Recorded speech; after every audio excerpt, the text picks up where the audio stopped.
Hello students, आज की video में डिस्कस करते हैं MCQs class 11th subject English main reader book Hornbill. और हॉर्नबिल से आपका बहुत ही इंपॉर्टेंट लेसन है, we are not afraid to die if we can all be together. Gordon Cook और एलन ईस्ट ने लिखा है और एक सी वॉइस के बारे में, समुद्री यात्रा के बारे में ये लेसन है। वॉल्यूम 1 हम ऑलरेडी डिस्कस कर चुके हैं और आपके अपने YouTube channel just fun with English with Ashok Kumar and Sujata पर आपके सभी लेसन्स और सभी पोएम्स की एमसीक्यूज की वीडियोस अपलोड की जा चुकी हैं।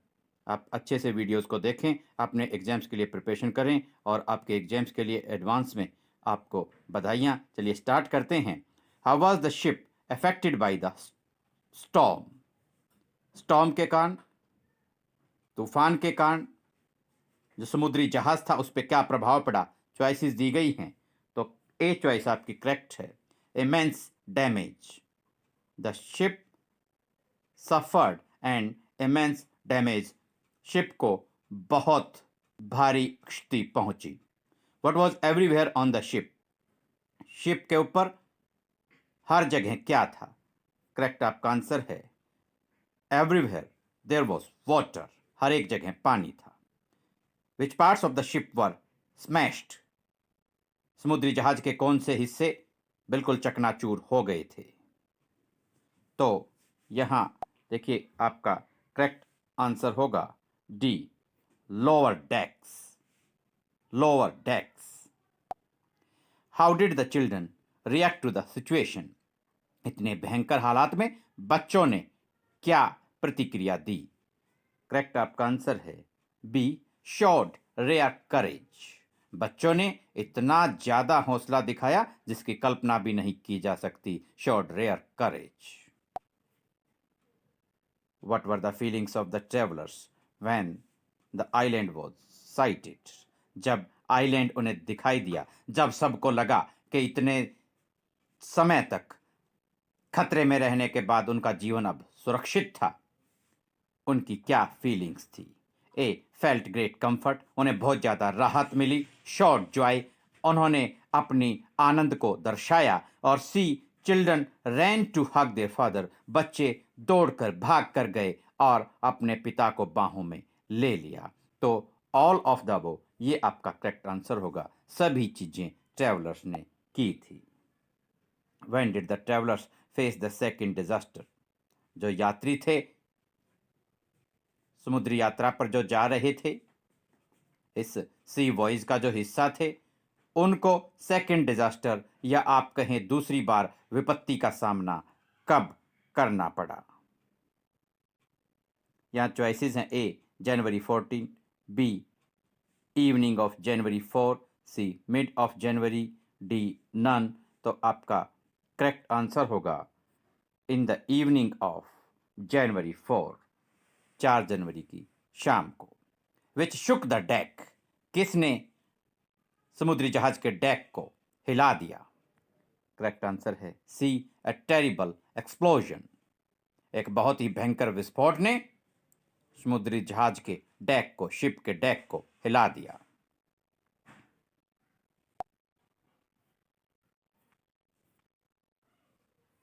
कुछ और आपके क्वेश्चंस डिस्कस कर लेते हैं। What is the age of his daughter Sue? जो ऑथर हैं उनकी बेटी का नाम शू है, याद रखना, SUE, शू। और शू की एज कितनी है? 7 years. What was the age of his son John? JON, John. Author के बेटे का नाम जॉन है और उसकी एज कितनी है? 6 ईयर्स। जॉन 6 साल का है, शू 7 साल की है। What were the names of 2 sailors? 2 नाविकों के नाम क्या क्या थे? लैरी विजल और Herb Sigler. Larry and Herb. जो ऑथर है उनकी वाइफ का नाम मैरी था। ऑथर एक बिजनेसमैन थे। What was the age of the writer? What was the age of the author? Author की एज कितनी थी? 37 ईयर्स ओल्ड। तब वो 37 साल के थे। What was the total distance of the journey? समुद्री यात्रा, सी वॉयज का टोटल डिस्टेंस कितना था? 2,55,000 किलोमीटर्स। और इसके 2 पार्ट्स थे, 1,05,000 किलोमीटर्स और सेकंड पार्ट था 1,50,000 किलोमीटर्स। तो ये चॉइसेस आपके सामने दी गई हैं। करेक्ट आपका आंसर होगा ए, 2,55,000 किलोमीटर्स टोटल डिस्टेंस था, और 1,05,000 पहला हिस्सा था उस यात्रा का, और 1,50,000 दूसरा हिस्सा उस यात्रा का था। We are not afraid to die if we can all be together. ये एक स्टेटमेंट है, ये एक वाक्य है, बहुत ही इंपॉर्टेंट जो इस लेसन के लिए है, और इतना इंपॉर्टेंट है कि इस के बेस पर ही इस लेसन का टाइटल रखा गया है, शीर्षक दिया गया है। ये जो वर्ड्स हैं ये किसने कहे थे? ये ऑथर के बेटे जॉन ने कहे थे। They reach the Amsterdam island on 6 जनवरी। 6 जनवरी को वो एम्स्टरडम आइलैंड पहुंच गए। आइलैंड पे पहुंच गए, 6 जनवरी को पहुंच गए। आइलैंड का नेम यहाँ दिखाया गया है एम्स्टरडम, AMSTERDAM।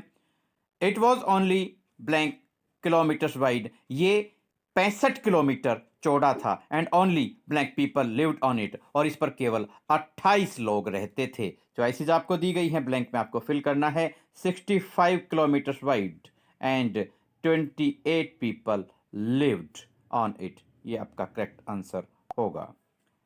अब देखिए, Larry was and blank and her was a.